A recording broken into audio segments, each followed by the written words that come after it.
welcome to another edition of Live on Sunday, baby. Thank God that you can spend any other time of your night, but you chose to spend it here with the greatest host in the universe, KingCrowder, man. Thank you for tuning in. Thank you for liking, commenting, subscribing to the channel. All you do, Crowder Gang, welcome, man, to another edition of Live on Sunday. While we chopping up this evening, man, share the live. Tell me how your week been. How's everything been in your life, man? It's been a crazy week for your boy. Always like to check in with you and tell you what you got going on. First up, let me give you always the good information. I have people always tell me what they love, what I recommend. Let me add it to you, man. And this goes into our lesson for the day. The Courage to Be Disliked book.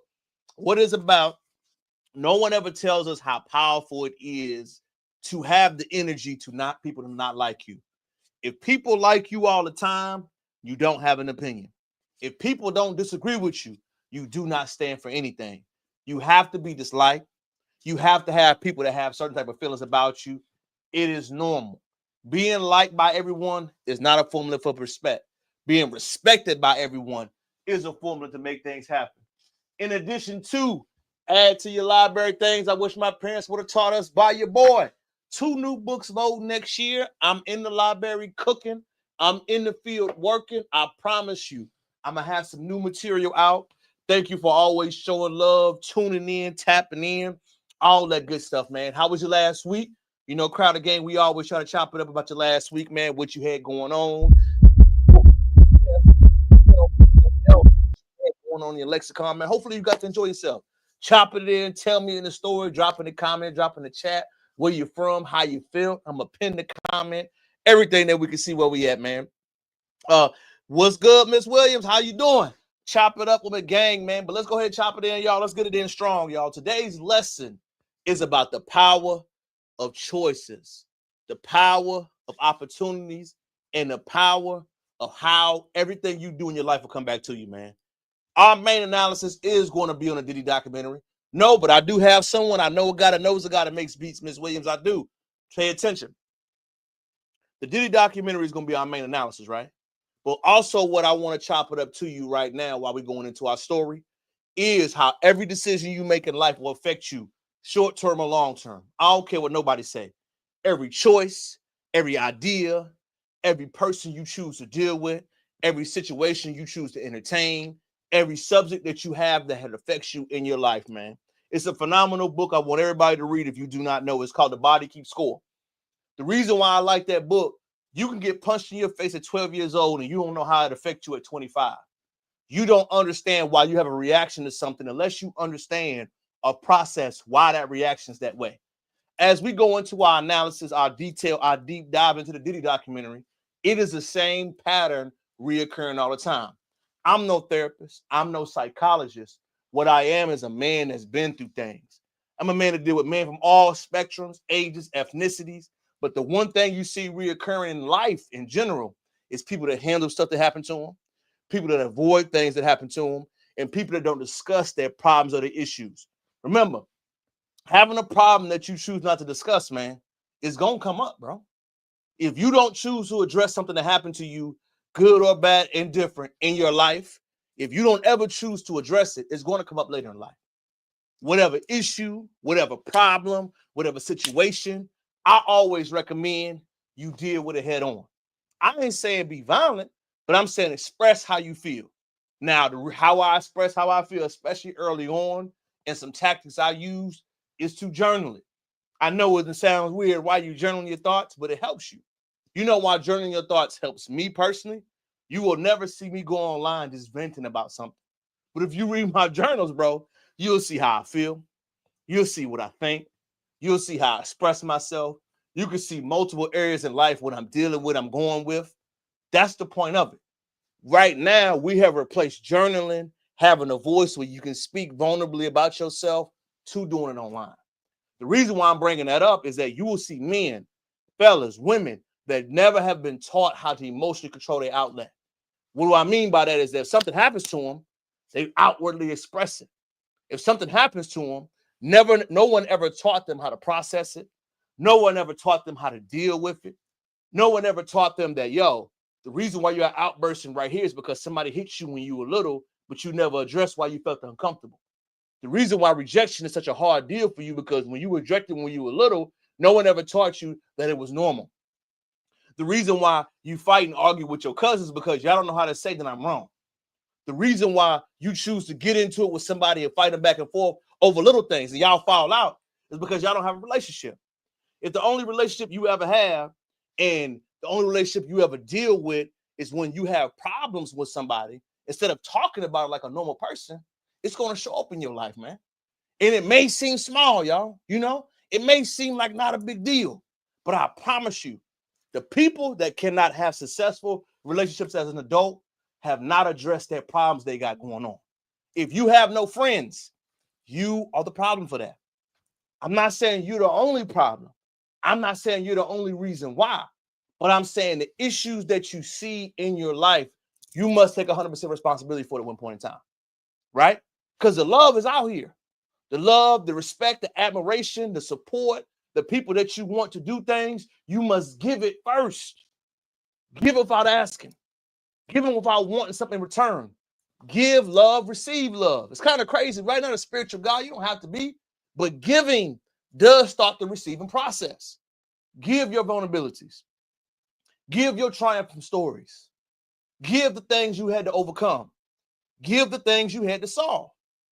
Give the things that you're currently dealing with, so somebody else may be dealing with that type of thing, and y'all can come to an outcome in which way you want to solve it and build past it. Whichever way you got to do that, you got to figure out the best way for yourself to make that happen.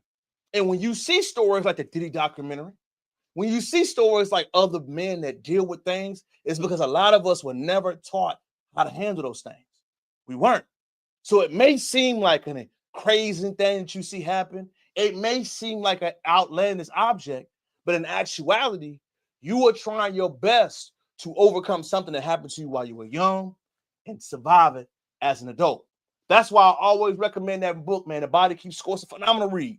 It is not just about psychology, y'all. It is literally about how something traumatic happens to you and what happens when you do not deal with it. I've had plenty of traumatic things happen to me. We've been evicted.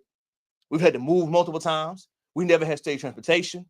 We struggled a lot growing up. I didn't understand why people didn't like me because I didn't have the adequate clothes. I was self-conscious about where I came from because I knew my parents did not struggle. But I never just wanted to own it. But once I began to own it, once I began to talk about it, once I began to know that no story that you use against me can work because I'm willing to talk about my faults. I'm willing to admit that I was in SPED and special needs classes. I was willing to admit that I had to struggle and learn how to read and do different things I couldn't do. But the reason why I can admit that is because now I can say I read every day. I graduated and I figured out how to overcome my struggles and do everything how I had to. But the power is in your story is what makes that go. The power is in what you do is what's going to make everything survive and go past it, man. So everything that we talk about moving forward on today's live, I want you to understand it's a reflection of that. Not saying I know Diddy as the man, but Sean Cole is an evaluation on many men in this country who have never gotten a therapy to help with different things to overcome what they deal with, man. And I want to break it down from my point of view. Remember, this is my entertainment. This is strictly my thoughts. Don't take it as law. You are allowed to disagree. You are allowed to express how you feel. You are allowed to stand on your opinion. I want you to. I don't ever want you to take what I say as face value as law. I want you to check behind me. I want you to read. I want you to have a strong opinion. I want you to have strong feelings. The worst people in life are people who don't have no feelings about nothing. I don't know about you. I don't like people that don't have no feelings about nothing. I don't like people that don't have opinions about nothing. I want you to have strong opinions. I want you to have strong feelings. I want you to feel the way you want to feel. I want you to show it and express it. Why? Because I know that you're alive, bro, sis. I want you to know that. I want you to know that you can feel the way you feel in a judgment-free zone, and I don't give a damn if we got to fight, squabble, figure it out, but I'm going to say I love you, figure it out afterwards. All this thing that we got to judge on tippy toes and we got to be non-judgmental, man, that ain't how you build no relationships. You gonna judge. You gonna dislike what I say. But you know the one thing you will always remember. Even if I dislike what you say, KingCrowder, I'm going to respect it. I may not like it. I may not feel it. I may not follow through with it. I may not even want that to be a part of me. But I'm always going to respect how you feel, dog. The reason why, because it's thought-provoking. It ain't just off the cuff.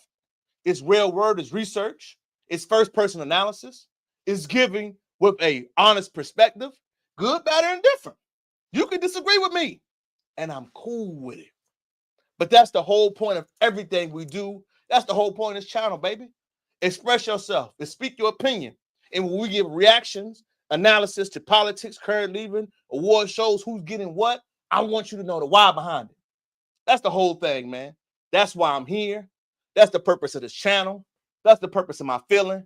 And that's why I love doing lives on Sundays, baby. Quote it, mark it up. That's my territory, man. But again, thank you for being here. Let me go ahead and read some of the comments I got. What you say? Are you the self-proclaimed king, man? King is in my name, baby. Don't hate it, KingCrowder. Crowder is my last name. That's why we go about it. KingCrowder is multiple people, man. It ain't just me. It's something we go by, and it's something that we glorify and we stand up for, man. So I'm happy for it. I'm proud to show it. And most importantly, let's dive each and every subject. So while we diving in early, man, let's go ahead and talk about what got the world on fire. Is the Diddy documentary. Let me start at part one, man. Part one for me that was eye-opening was at 18 years old, Diddy had to leave his mother's house, right? Growing up, figuring himself out. Father died at a young age. Traumatic situation. He was trying to find out about his father that was never taught to him. Peep game. His father was a local drug dealer in the Harlem area.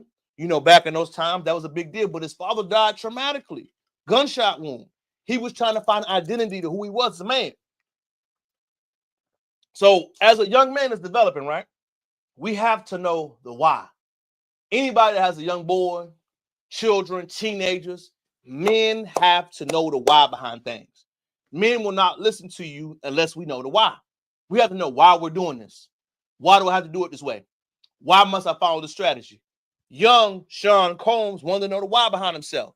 As he was recreating himself, envisioning himself, building himself as a man, he wanted to know the why behind how he lived and how he worked.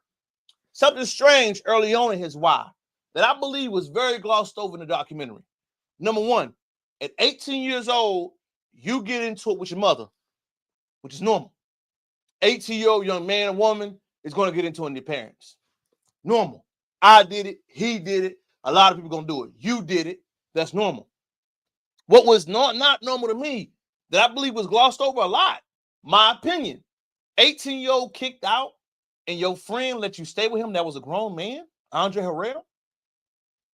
You stayed with him at 18 until when, and you lived with him, and that was just not saying that, but it just did not sit well with me. You're not telling him to go back. You're not saying, bro, you can stay the weekend, but you got to go back with your family and figure it out with your mom. You can stay with me, nephew, fam, cuz, but I want you to go back to fix what you didn't repair. I want you to go figure that out.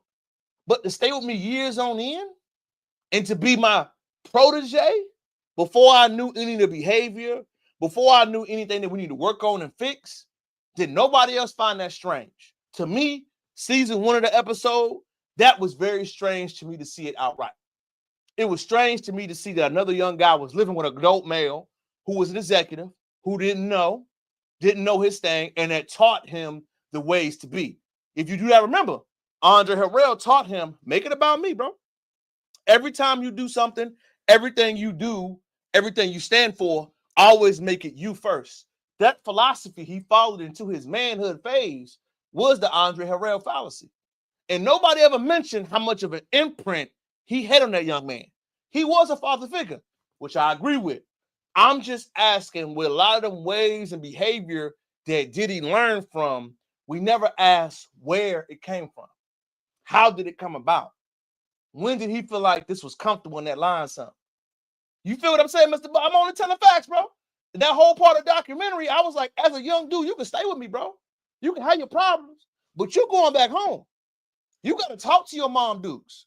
You got to figure out what happened. But for you to stay with me years on end, not paying me bills, that made me pause, y'all.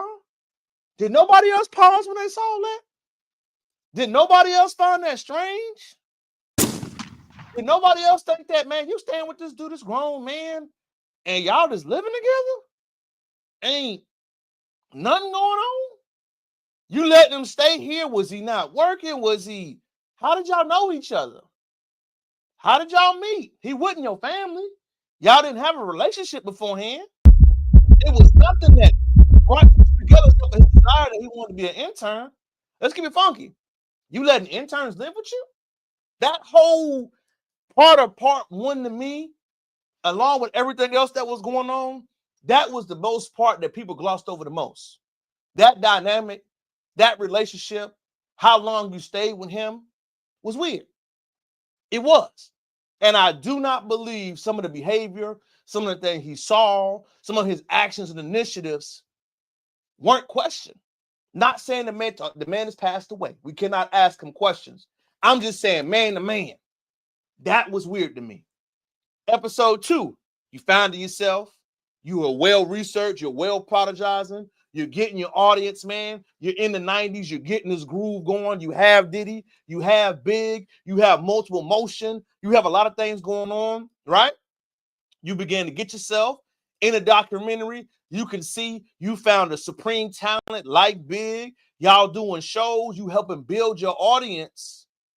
But the whole time you got Big, no one's ever talked about how there was not really a relationship between y'all. I want you to think about this, y'all. I'm doing something. You employ me. You hired me.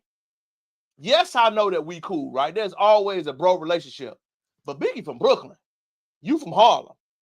Y'all only had a type of relationship because it was business. You knew it was profitable. I get it. But I found it mighty strange that the issue of Pac and Big came around, because I do believe that Pac and Big were really tight. I don't believe this is my area, y'all, but I'm thinking about it. Pac was a radical, the conscious brother, ambitious of a rider, talking about black issues. All of them were young, y'all. They were in their 20s. But what was very interesting to me is that when Pac came around, there was an ego about it. There was an ego that Pac came around because Pac was actually bigger. Pac was the one that asked questions. Pac was the one that was telling him how to dress, how to have swag, how to have crossover appeal. Because if you don't remember back in those days, y'all, Big was tapped in, but Big was from the streets. Big was actually hustling from Bed-Stuy, on the mic, came from a different background. Pac was truly tapped in. Pac had sex appeal. He went to an artistry school. He was well more equipped to the fame and the fortune, right? But one thing that was very interesting to me is that I saw that dynamic in how, even though y'all were cool, if your man had an outside opinion about it the whole time, that sat with me. So think about it. We fast forward and they're going through the tape. Big is getting big. They're copying what Death Row Records, because in actuality, the true visionary behind everything, who nobody talks about, is Suge Knight. Suge Knight's artists, people he still deal with, are still famous to today. Death Row went through. Suge didn't have his business in order. That's another story for another day. But mimicking what Death Row was doing, we saw that Death Row really pop once Tupac decided to get on board. Pac got on board, the new change, the new energy, but you began to see droppings of issues. The issues come about because, hey, I'm trying to create my own style, man. Why you always mimicking me in front of me? I'm trying to create my own lane, man. Why do you always have to be in front of me in the testimony? And when we learned about these videos and we learned about the progress, we began to see the man of Diddy. I got to be out front all the ways. I can't just be a good executive, bro. I got to be a musician. I got to be a producer. I got to be all these type of things. What does that tell me?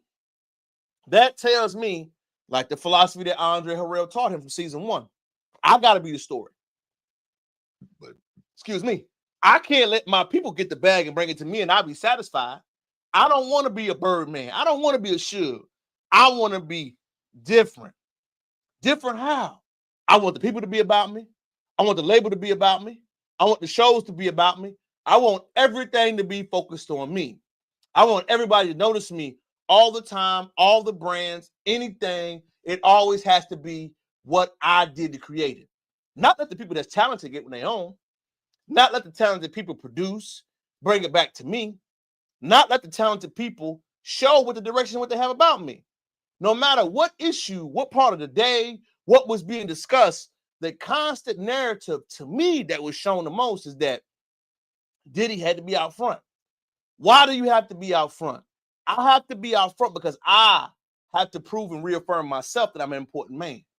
I have to reapprove and prove to myself that my actions set me apart. I have to be the Michael Jackson of my generation. Pay attention, y'all, when you hear things.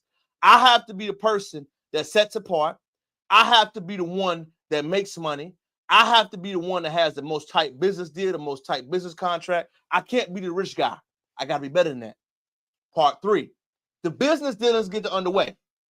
What was truly sad to me, man, was the Craig Mack story. The brother had a deal. It was alleged things got going on, and he never got paid. I know to be a billionaire, y'all, I get it. To be a person that's extremely rich, you got to do a lot of people dirty. And I get it, y'all. To be a billionaire, there's no way you can make it to a billionaire status without screwing a lot of people over. But to never pay anybody, to never show love to anybody, to make Biggie pay for his funeral out his costs, to strong arm your co-founder and say, you got to give your 25% no matter what, to tell people that produced for you, that did for you, that I'm not paying you, that I'm not going to help you, I'm not going to serve you. That's a different type of person, man. And I know the good was there. I get it. But if you take advantage of people, if you steal from people, if you don't properly pay people, if you don't properly show love, if you don't properly give the respect, you will build animosity. No man is an island. The best leaders I know, you constantly must reaffirm and support your people. Remember, you get all this money and this blessings to give them away anyway. All these money, all these blessings you will ever get in life, y'all, you just going to give them away. None of it's for you. All of us to help, to God, and to lend someone something. That's it. It's good to have money. I got my money never made, y'all. But you know the one thing I've learned already? I'm just giving it away. I'm just blessing other people. The money that I get, that I earn, of course, I want to be able to take care of my needs, my wants, my desires. I want to be able to do things I like to do. But at the end of the day, you will have to help and give somebody something. You will have to follow and give somebody, take care of what your wants, but it's literally just a blessing you give to other people. And you can see that when Diddy was going through that emotion, man, he never mastered that skill. His emotion was me, I. And that is something that's okay, right? I'm not saying you're not supposed to take care of you. I'm not saying you're not supposed to take care of your family, your kids, set your people up. But the constant narrative is that I only get paid. I only get served. No matter who I'm with, I don't pay any damn body. But I got all the money. You can't be a legend, bro. Legendary people support, invite, develop, and uplift others. But I will tell you something, man, that I have noticed. Anybody that goes through a society, shout out to Brother Neely Phillips' book, man, Compensatory Race Code, phenomenal read.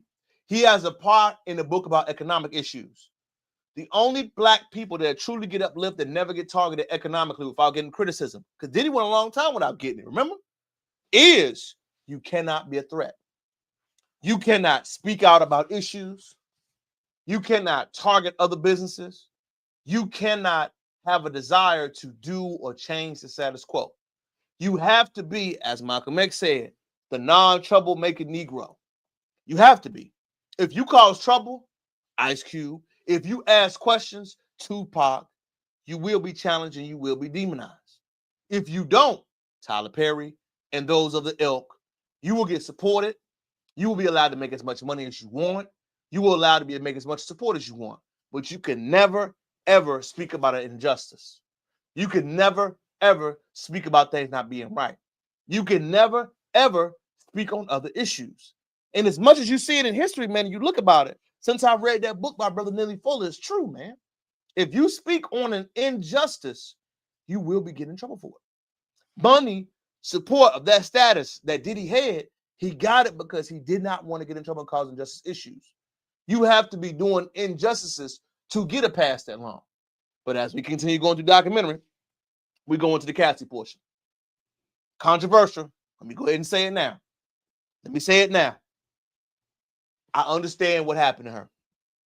I'm not saying she deserved any of those things, but I'm going to give you my analysis right here.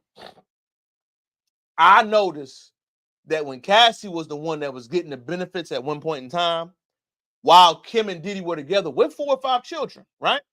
It was all right for her to slide in, get the shine, get the benefits, knowing that he had somebody. But when the time came for her to experience that same thing, when Young Miami came into the picture, it was an issue. Pay attention, y'all. They went through what they went through, separated, divorced, moved on. You have children with a new man. You're married multiple times. And now you sue? You sue after more than 5, 6 years of something that happened in a relationship. Not saying that it's rightfully done. But I'm saying, I noticed, just me, I know it's going to be controversial. Once Young Miami started getting more stardom, once Young Miami started to glow up, once she started to get more support from Diddy, I noticed it came around. I noticed the issues came about. I noticed that's when the lawsuit kicked off. I didn't see the lawsuits kick off. I know y'all can boo me. Go ahead. You can boo me. But I noticed that change didn't happen until you saw a black woman getting the love and admiration from the man that you wanted like you wanted. Yes, you were a victim. Yes, you were done wrong. Yes, you were a victim of the crime. But none of those charges were domestic violence that went through.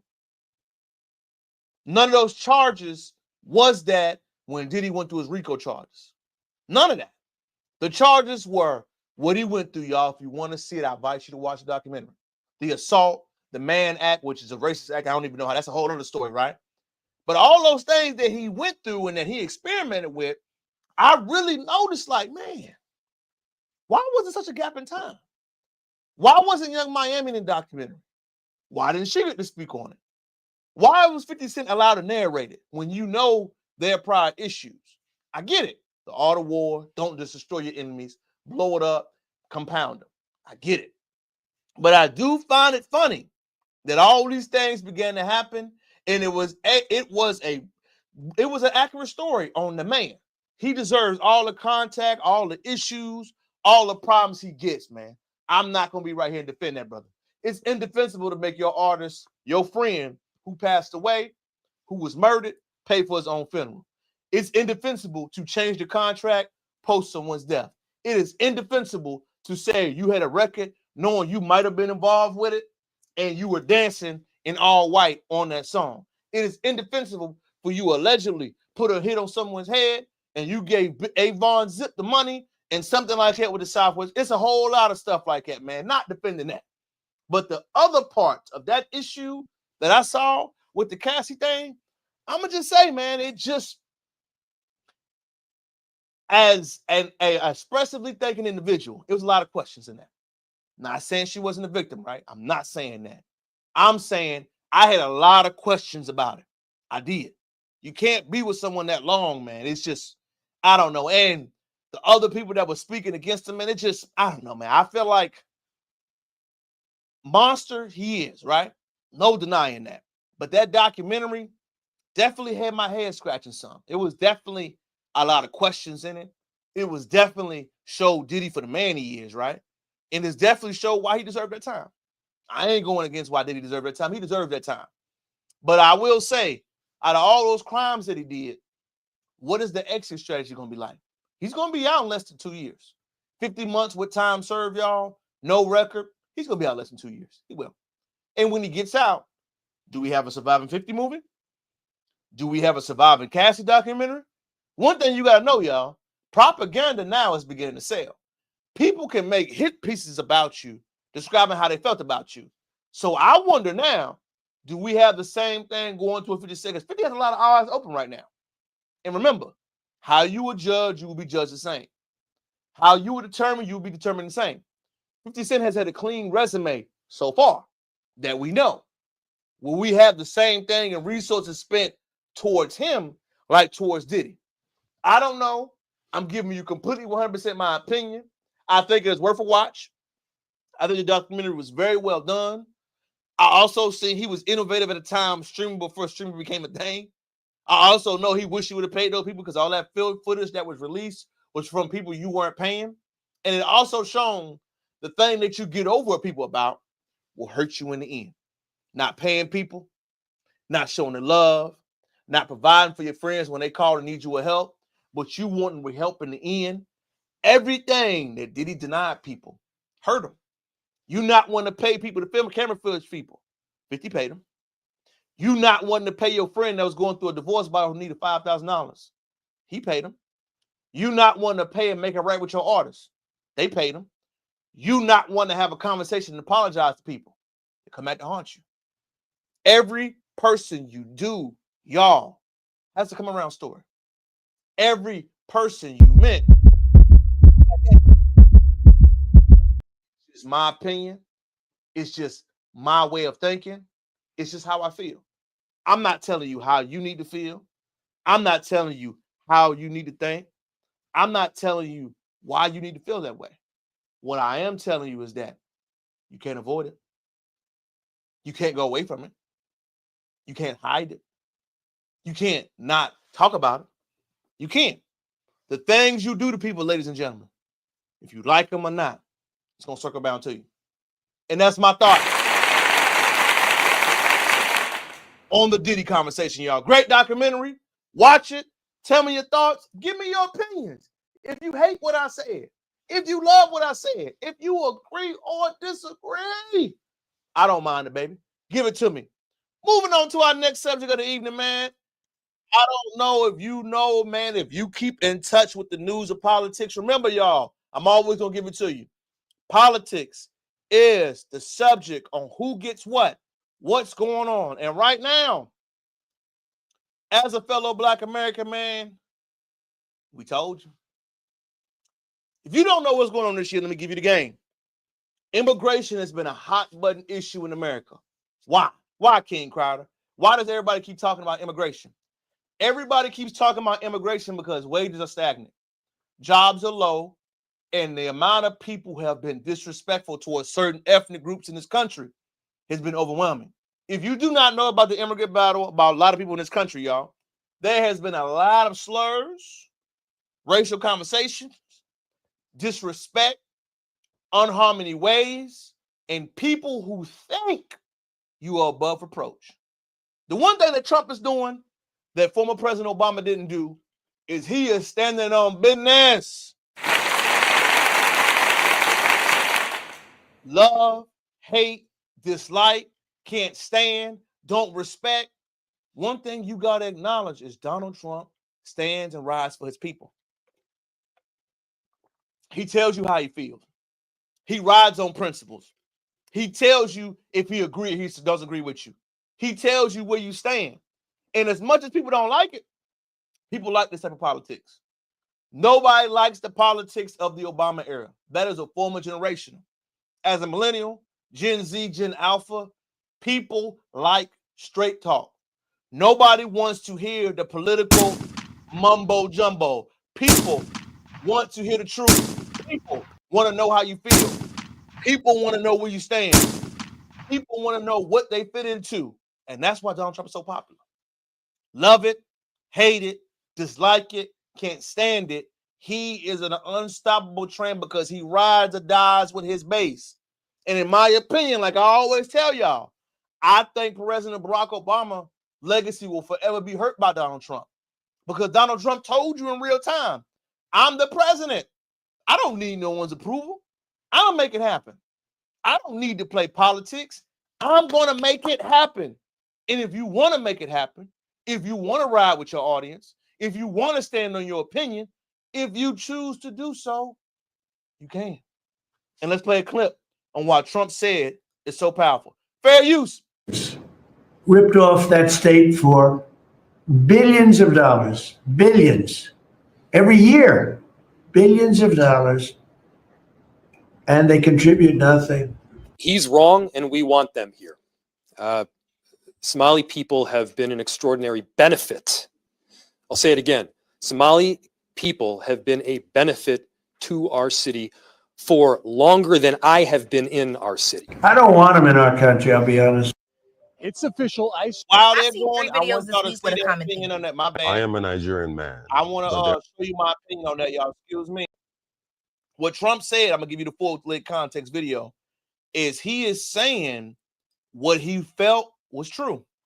love, hate, dislike, I don't think many people understand, like, he's standing on what he feels, man. And a lot of American people feel that way, y'all. I'm going to try to find, here go the clip. That's not the whole clip. Here goes the old clip right here, man. Shout out to me, y'all. I didn't get to give it to you like I wanted to. Pay attention, pay attention, pay attention. Fair use before I give my opinion. Somalians ripped off that state for billions of dollars, billions, every year, billions of dollars, and they contribute nothing. The welfare is like 88%. They contribute nothing. I don't want them in our country, I'll be honest with you. Somebody would say, oh, that's not politically correct. I don't care. I don't want them in our country. Their country's no good for a reason. Their country stinks, and we don't want them in our country. I can say that about other countries too. I can say it about other countries too. We don't want them to hell. We have to rebuild our country. You know, our country's at a tipping point. We could go bad. We're at a tipping point. I don't know if people mind me saying that, but I'm saying that we could go one way or the other, and we're going to go the wrong way if we keep taking in garbage into our country. Ilhan Omar is garbage. I want people to understand, man. Trump is, you know, people always say it's just Trump. That's the facade that nobody wants to answer. He is the figurehead for how many people think. I know it's cool to say his philosophy. No, it's a lot of people's philosophy. If you think he is the first and only version of this American rhetoric that will be around, you're sadly mistaken. The rhetoric that Trump is going on and talking about has been something in American history throughout. Asian, Hispanics, everybody that you look at throughout history, Trump is giving a reality check on the true feelings. No matter what you think, racism, classism, immigration, hate has always been in America. Anti-Black rhetoric has always been in America.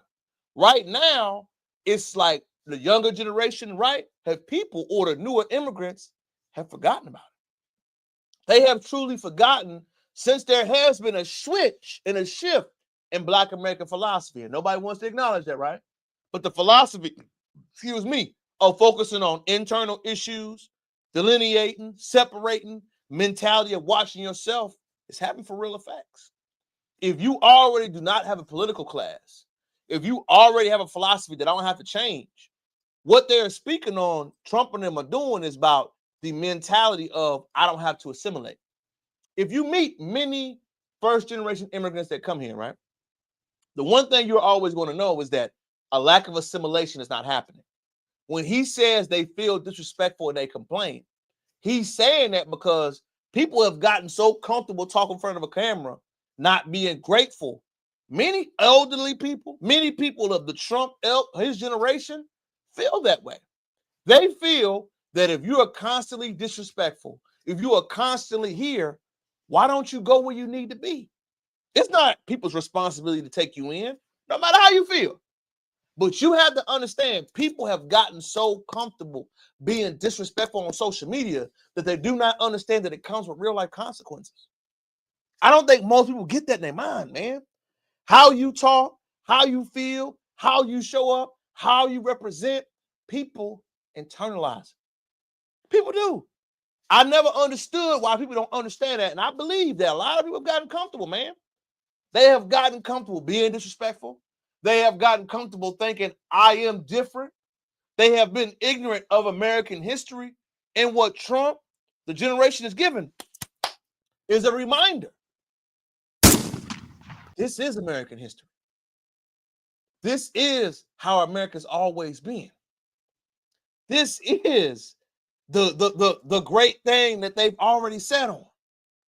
This is a true feeling. This is a reality check. And I know it's harsh to hear. I know it's scary to hear people say that, but it's always been this way.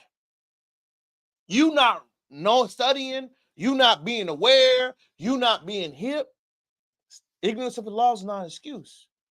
Ignorance of history is not an excuse. Don't listen to me. Go against what I'm saying. But I want you to read Sundown Towns by James Lowe. I want you to read the Honorable Elijah Muhammad book. I want you to read history, true history, not what we learn in school, because bias. It's politically, it's glossed over. But when you do the study of American history and how people from different places have always been treated, I'm kind of shocked that people don't understand this is coming around. You will have your time in the sun. The way you disrespect people, the energy will come back the same. And I don't believe people understand the cause and effect of many Black Americans changing their perspective. We are the activism class among a lot of people.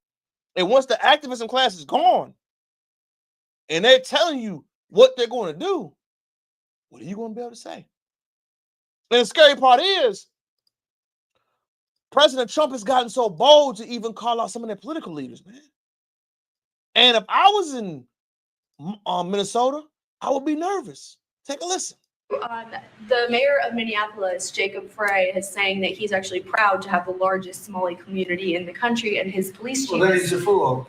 Well, his police chief is also I saying wouldn't be proud to have the largest Somalian. Look at their nation. Look how bad their nation is. It's not even a nation. It's just people walking around killing each other. Look, these Somalians have taken billions of dollars out of our country. They've taken billions and billions of dollars. They have a representative, Ilhan Omar, who they say married her brother. It's a fraud. She tries to deny it now, but you can't really deny it because, you know, it just happened. She shouldn't be allowed to be a congresswoman, and I'm sure people are looking at that. And she should be thrown the hell out of our country. And most of those people, they have destroyed Minnesota, okay? Minnesota, you have an incompetent governor. You have a crooked governor. He's crooked as hell, but he's incompetent. Waltz he should be ashamed. That beautiful land, that beautiful state, it's a hellhole right now. And the Somalians should be out of here. They've destroyed our country. And all they do is complain, complain, complain. You have her. She's always talking about the Constitution provides me with, go back to your own country and figure out your Constitution. All she does is complain about this country. And without this country, she would not be in very good shape. She probably wouldn't be alive right now. So Somalia is considered by many to be the worst country on earth. I don't know. I haven't been there. I won't be there anytime soon. And you know what's funny, man? When I hear this type of stuff, when we have conversations in real life, I'm really shocked that people are surprised people have strong feelings like this. It's like people are really shocked that people don't have these strong feelings to say it all the time. Ignoring and not being aware of American history is truly a luxury for certain people. It is truly a luxury for you not to understand, man. Politically, it's always been like this in this country. Politically, there has always been a battle between the establishments on how immigrants should be treated. And right now, your face is in the wind. How long is it going to last? That's up for debate, right? That's up for discussion because there's always a new flavor, you know? But the part is, we are seeing it's going to happen. It's going to increase because jobs are low. The economy's bad. People are struggling. I'm going to give you some numbers if you do not know. The more unemployment rises, the more crime goes up. The more fraud that we see happening, the more crime goes up. And all that fraud and all those case studies that we have solved in those places has built in resentment. And the resentment is, why do they get opportunities that I don't get? Remember, in most of people's mind, the more you get, the more you take away from me. Most people don't think of it's an abundance. Most people have a mindset of it's you versus me. It's very rare when you will meet somebody that has an abundance where it says enough for all of us to eat. But if you're eating more than me while taking advantage of the system, while having $7 billion in fraud on medical care and all that crazy stuff y'all been doing, you got to know there is going to be an overcorrection. The overcorrection is these laws are going to change. The overcorrection is it's going to be uncomfortable in the state of Minnesota. The overcorrection is they are going to make a lot of things change. And I know it's uncomfortable. I know it's not something that we need to talk about, people want to hear. But the thing we got to be able to say for real, y'all, is that it's going to happen whether you want it to or not. So as you to be a politically aware individual, that's why I'm here to give you game, right? I love to talk about you so you know. Knowing these political subjects are not something that's random. These conversations have been throughout history all of the time. Somebody has to get the blame. The state of the economy is not going to get better. Man, KingCrowder, how do you know all this? I'm going to show you detailed information. I'm going to show you information that you may not know. U.S. layoff track-off exceed the great financial crisis of 2008.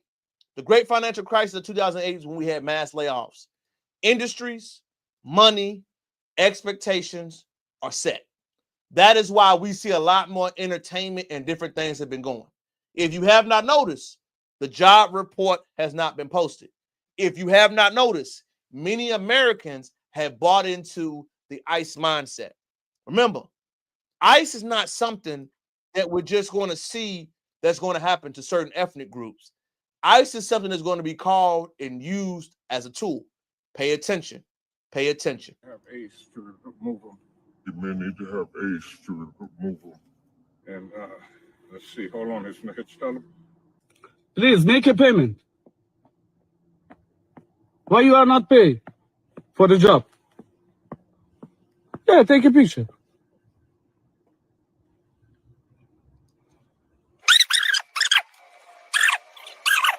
Make a payment, I'm done it. In my house at 1395, he's driving a Jeep Wrangler. His license plate is, yeah, he's a foreigner. He may need to have ACE to remove him. You need to have ACE to remove him. And let's see, hold on, is Mitch tell him? Is let me give you his license plate number.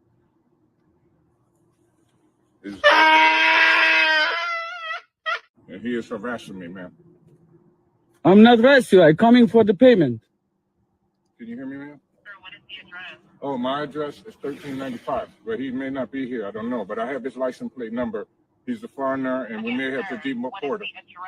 We may have to deport him. What is the address that you're calling about? Oh, my. What I don't think most people understand is this is going to be a new normal. Remember, they have a quota. Pay attention, y'all. I'm always give you game. They have a quota of 3,000 people they're trying to remove per day. They do. What they're trying to do is when the economy goes down, as it's going down right now, right? You have to understand when something bellies out, who are going to backfill those jobs. Right now, young men graduating from college, going to high school, do not have access to jobs right now. So they do not have entry-level positions when they can position themselves upon, right?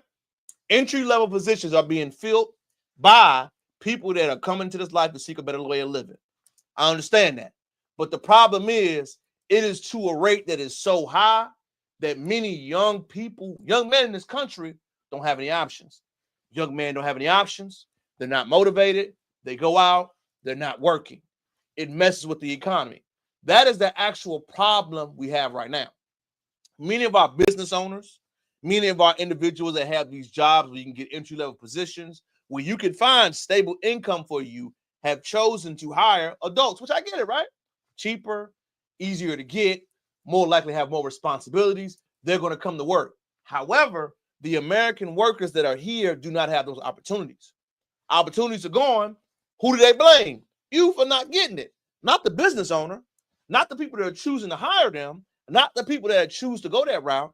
They're going to hire the people that's easiest to blame. What do you mean by, what do you got to learn from that now? They have to overcorrect to make sure those young men have jobs and careers now. To overcorrect, you have to call, deport, remove, criminalize, or mass incarcerate. That is where we are right now in this economy. The political policy, what they're not telling you is that we are currently in a cycle. We're trying to undo ourselves, but I don't know if it's possible. I do think we have to go down. I do think it will be challenging. I do think we have to live below our means. And I do believe the economy is going through a reset. It's scary. I know. I agree. I understand. Be careful. It's going to get worse. It's going to get tighter. It's going to be more difficult. Closings are going to happen. Businesses are already closing. Save your money. Eat at home. Save your resources. Be protected. It will not get any better anytime soon, ladies and gentlemen. It won't. The American people will face economic hardship. What you have to do, while we're facing economic hardship, is to pivot, make adjustments, and be willing to move and roll with the punches. Next, it was sent to me earlier this week. I'm no relationship guru, right? I'm not. But you know, your boy does have a little clout, man. Speaking of which, I have a little clout. Shout out to BMBC this weekend. If you do not know, we are the hottest thing smoking out of Houston, Texas. The hottest black male group out of Houston, Texas. So you can say, I deal, I love, and I roll with the brothers. See the Instagram, follow it. We had a event this weekend. Good showing. 100+ VIP, 75 tickets sold, over 515 black men in the Houston area. Why am I bragging on this, KingCrowder? Why are you talking about this? I'm talking about this because I tapped in with the brothers, man. I know what we're talking about. I am pretty good on the subject of relationship, dating, experiences, things that are going on, what men are well-versed on, what men talk about, and actually how they're feeling. Most women out here right now, throwing groups, having organizations, doing things, have an issue right now. You know what the issue is, ladies and gentlemen? Brothers are not showing up. Brothers are not going to any events, any venues, any showing, anything that other women are having. They're not doing it.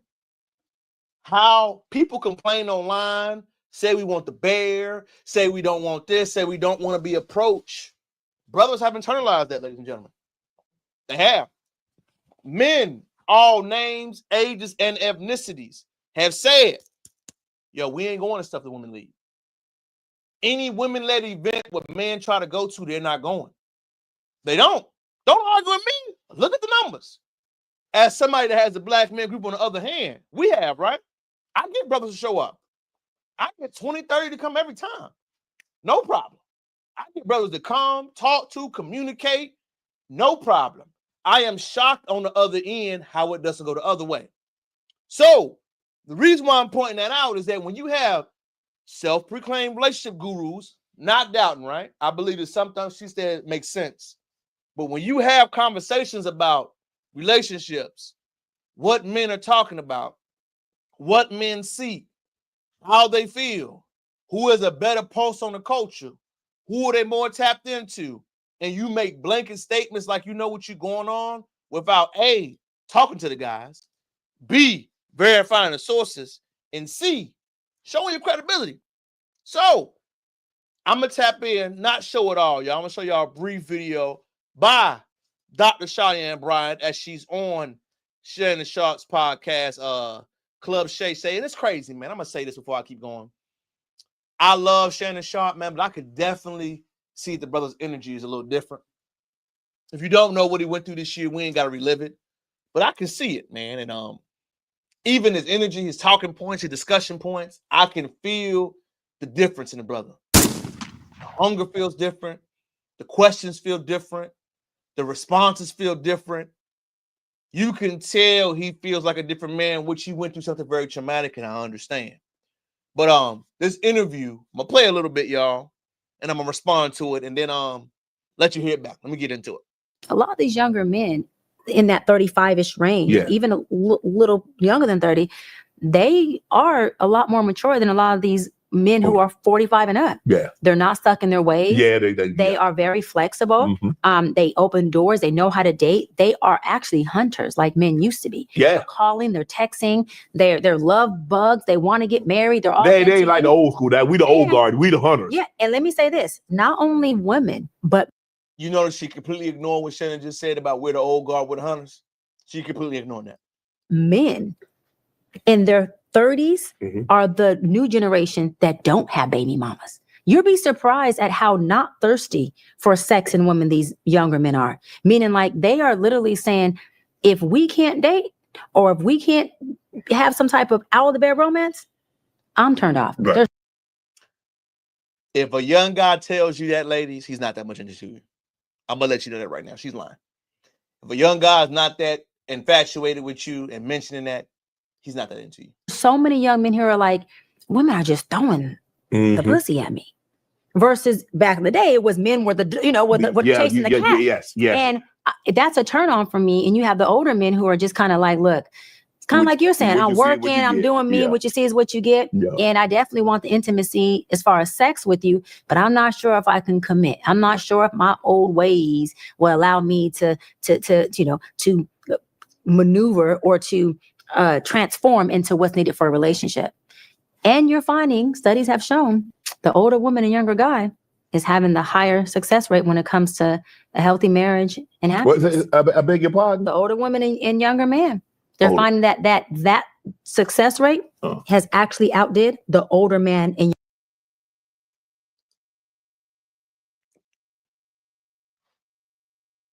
y'all know she lying, right? I'm not debating the article. I'm not debating people writing stuff. I'm not debating people having an opinion. I don't know any older woman that can emotionally handle being around an immature guy most of the time. I don't know any woman that can handle being around a man that's immature, financially not stable, not mentally where he wants to be, and is unsure of himself. The main reason that younger guys date older women because the requirements are lower. The main reason why younger guys will deal with an older woman because they know sex is on the table. Let me keep it 100. The main reason that you would see a younger guy date an old woman because she's doing better than him. There is no man that has this stuff together, that it has a woman that is 15 plus years older than him, that he's going to allow to do him that way, unless he's a man that is not competing. And that's okay. If you don't want a competitive guy, if you want a guy that's just going with the motions, that's willing to do whatever he wants, I'm up with it. I am not saying that relationship will not work, because I believe it will. But to say those things about men that are accomplished, to say those things about men and have nobody push back on your statement like there are successful relationships, is flat out crazy. And for you to come on an interview lying like that, knowing that it doesn't work, where's the proof? Where are the younger relationships, successful marriages that we see? Where? The only successful marriages that we see and we know is the ones we've seen throughout history. Why do we reject history so much, y'all? I'm not saying we don't have to go against it. I'm not saying history doesn't have to change. I'm not saying any of that. What I am saying is we know for a matter of fact that there's always been a preference by ladies. You have to be complete. You have to be financially stable. You have to have some get up and go. You have to have some ambition. You have to have some desire. You have to have some things going on. There has to be some level of things as a man you must have going on before you have access to women. And most men understand that. But men that try to skip the line, they try to go against the grain and say, I'm going to find someone older. The men that say older women, younger men are not worried about sex like that. The men that say they don't feel like they have to be hunters like that, they don't have to hunt because they're not competitive. Every man must rely, live, go by, and stand on his accomplishments or things he is trying to accomplish. If you are an uncompetitive man that does not want to compete, that does not want to fight, that does not want to put the work in, you have to satisfy and agree. But if you are a man that is a hunter, who's trying to level up, who's out here grinding, who's out here doing what he's supposed to do, there is no way in HE double hockey stick hell I'm going to deal with that. I'm not.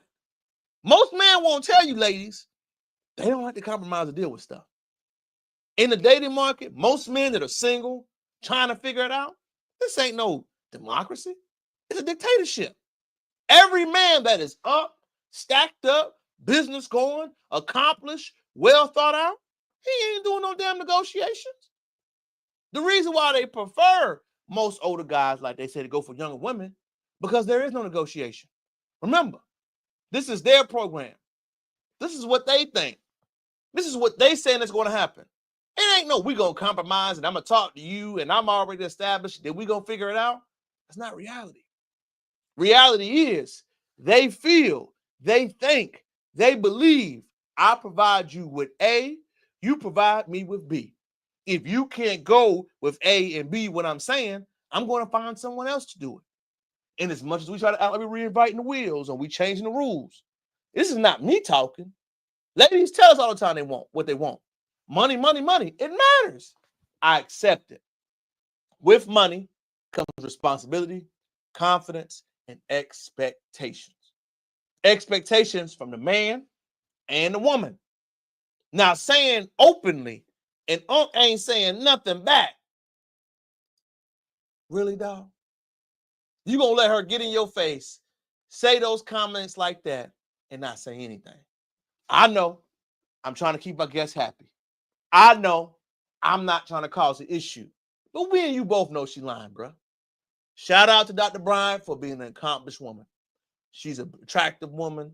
She has done a lot of things in her lifetime. She's educated. She's done a lot of things.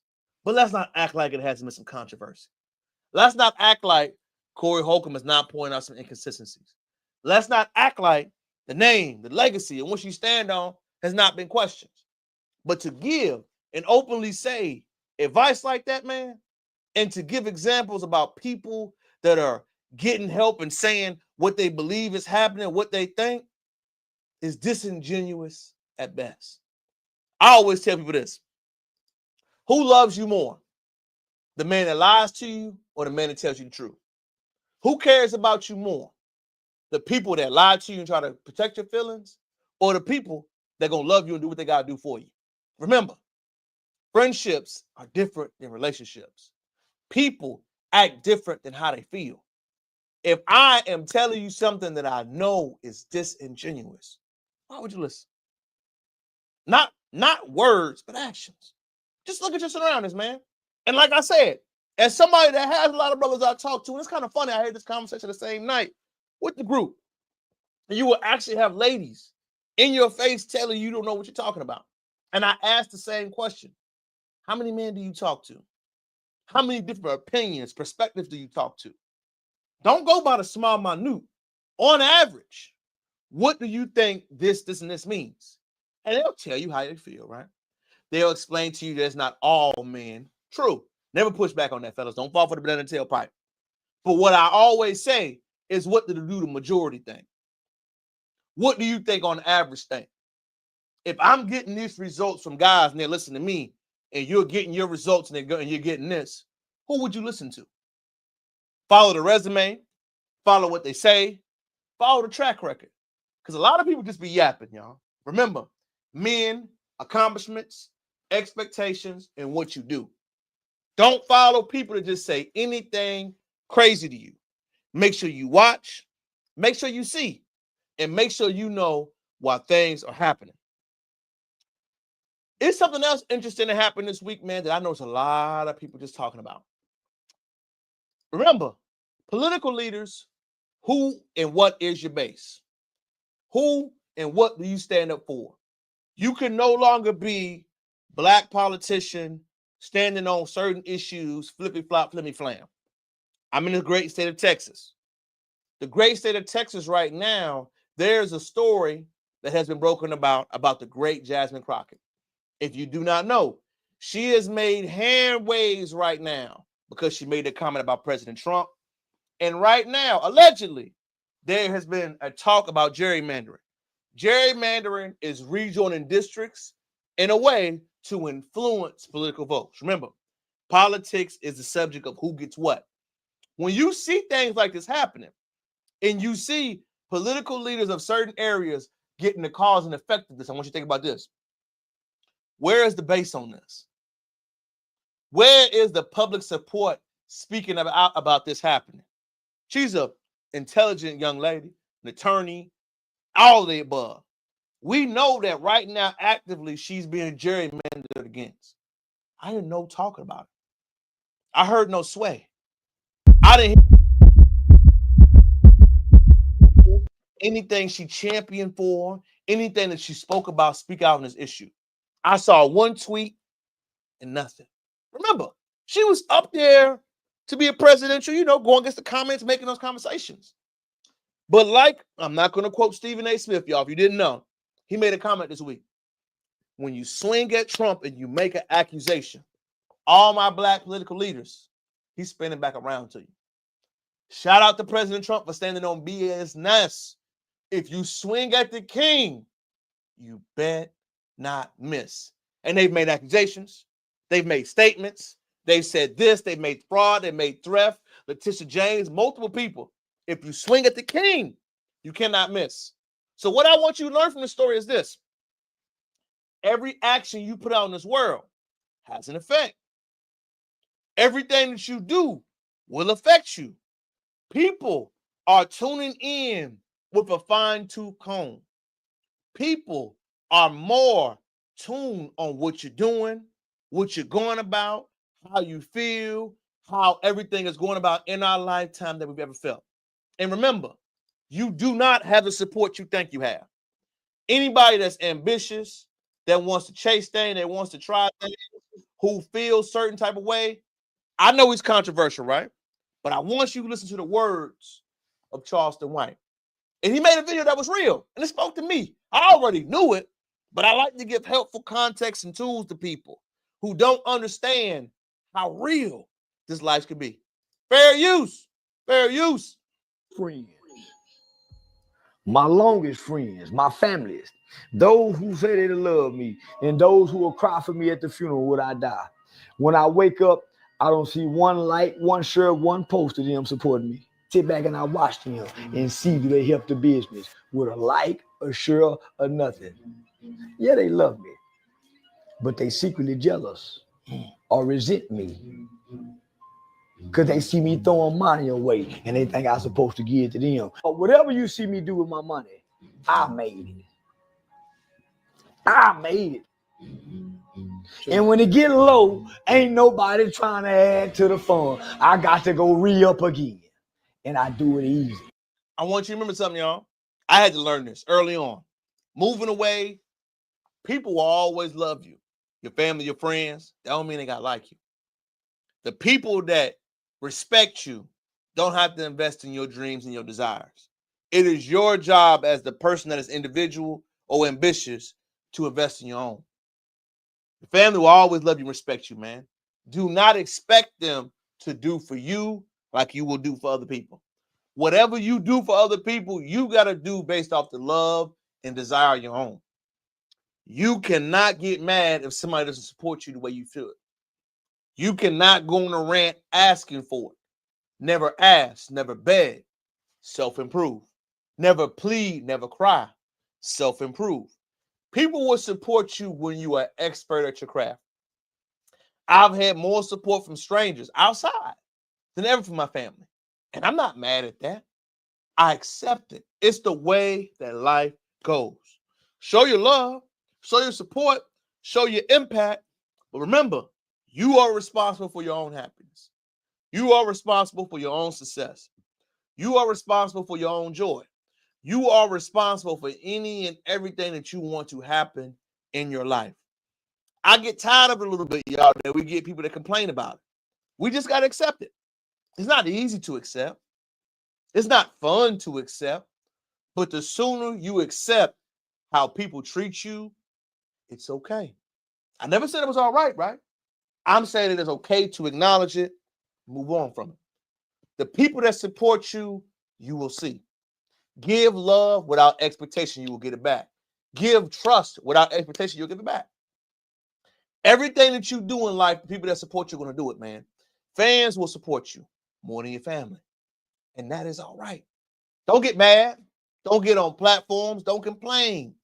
Be the best version of yourself. When you're the best version of yourself, it'll come around. Allow your results to speak. Allow your actions, your consistency, your effort, your thoughts, what you do to all happen. And after we get on this, man, it's one thing that I saw that was very interesting this week before I begin to close it out. The Livestreamer podcast. If you didn't see, there's a Streamers Live reward thing going on, man. Keep up with the times. Stay aware of what's going on. Streamers are the new rappers and rock stars. We don't know how long the wave will last, right? We don't. But I think it's dope that they have their own concept. Stay aware of what's going on. Pivot, watch, see, observe. It's not for me. I think it's a younger audience, but I want you to always be aware. Use AI. I use Claude, Gemini, Claude, ChatGPT. Learn them. Take a class. Invest in it. Add it to your platform or your business. Remember, you are a business. You are a sound. You are a representation. Do what's best for you to impact and grow with it. Don't sit right here and wonder. Don't sit right here and wonder why I don't get the support and love with it. It's on me to get it. The best thing you can ever do for yourself is understand what everyone gives on top of me extremely is a blessing. Appreciate every little dot, answer, call, support. Don't expect nothing, man. The quicker you learn that, the more better you will appear. And remember, if anybody shows you love, show them outward appreciation. Don't mumble it. Say it with your voice. I love you. I appreciate you. I thank you for coming. It may be minimal. It may feel like, yo, they deserve to come. You know what they got going on in their life. You don't know their personal finances. You don't know what they're dealing with. So if you show it, man, I really appreciate you doing that, bro. I really am thankful that you pulled up, man. I really appreciate you liking, sharing, doing anything, man. I know you ain't have to, but it's something that I just like. And remember, you're not doing that to overinflate, man. You're doing that to show that you appreciate everything. Once you have that spirit of appreciation, once you have that spirit of love, once you have that spirit of just being thankful, you will be surprised how much you will get that from people. If you want more friends, be more loving. If you want more love, give more love. If you want more support, give more support. If you want more people to like you, be a likable person.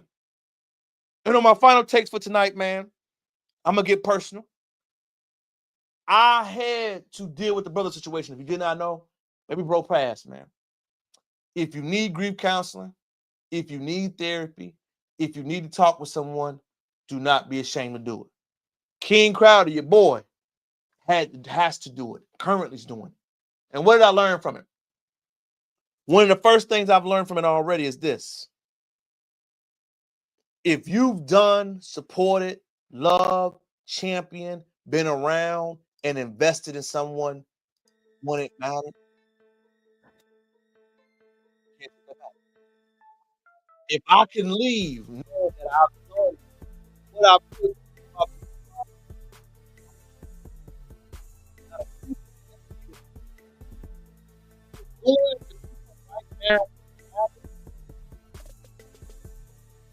I know when you were here, bruh, I actually showed you in real time that you matter.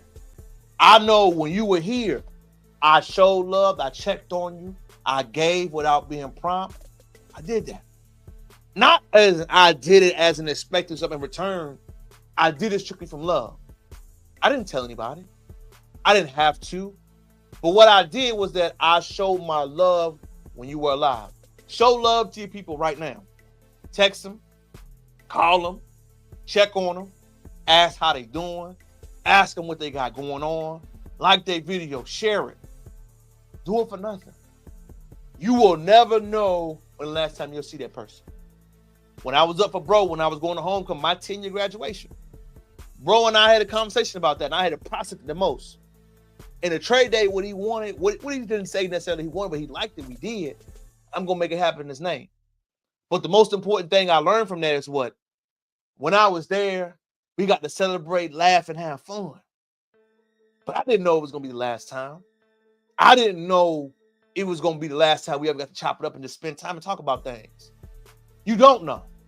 But what you got to do, even if you don't know, man, spend time in that moment. Like, comment, share, subscribe to the channel, baby. Spend time in that moment, man. Because I don't ever want you to go through that spirit of you feel like you could have done more. You only feel like you could have done more for somebody is when you had the time you did it. Little things matter the most. The little thing I did for my bro while he was here was show them love when I saw him last. I can still sleep at night. Don't mean I don't think about it. Don't mean when I hear that damn No Cap song, I still don't get emotional about it because I do. I get emotional about it because you'll never know, man, what's like to grow old and you'll miss that person. But I feel better in my spirit knowing that I tried, that I did my part in the legacy, that I will keep on the Crowder name legacy going. Not just for me, but for everybody else, for his son, for his champion. And we will have a major impact on the summit. That's all I want you to do from this lesson. That's all I want you to do from this live. Hopefully, you got to follow your boy. Comment, like, subscribe. All platforms, all locations, man. I am so grateful that you came here to be with me this week, man. KingCrowder, check back in. It's your boy's birthday next week. Am I becoming an old ninja? I think I am. Am I becoming somebody that may need more helps, man? That I always needed? Thank you, Nobel Peace Prize. I ain't gonna see you top it up with you, man. Always love, blessing for you and your loved ones, you too, family. Hopefully you good, you surviving. Check on your peoples too, fam. Check on your loved ones, call your people, man. Check on them. Remember, you never know how long it may be or maybe promised. But on tonight's live, man, we chopped it up about Diddy, Trump, citizenship, Gongren, politics, and Congress. All these things affect us, man. I'm tuning in to you because I care about how it affects you. While you're here for me on the KingCrowder channel, I'm going to give you history, facts, information, and my strong opinion. Keep tapping in with me. Keep watching live. And most importantly, every Sunday, we will have a live on Sunday. Thank you for tapping in with me. Thank you for chopping it up. Make sure you share the live, you comment, you like, you subscribe to something. I love you. Crowder gang. Things I wish my parents would have taught me. The courage to be this light. If you have not had in your library, get it. Remember, I don't give you books that I just say I get. I actually read it, and it is life-changing. Remember, your mind is a muscle, baby. How many reps you do this week? I love to go to the gym. How many mental did you do? How many times you work out? How many times you think? How many times you have by yourself that you get to process and do? Do it for me. Until next time, take care of yourself. Text your family, your people. Plan. And we'll continue to do more. It's your boy, KingCrowder. Until next time, baby. Love you. Call your people. Check on your family. Stay blessed. Comment, like, share, subscribe. Comment, like, share, subscribe. Comment, like, share, subscribe. Yeah.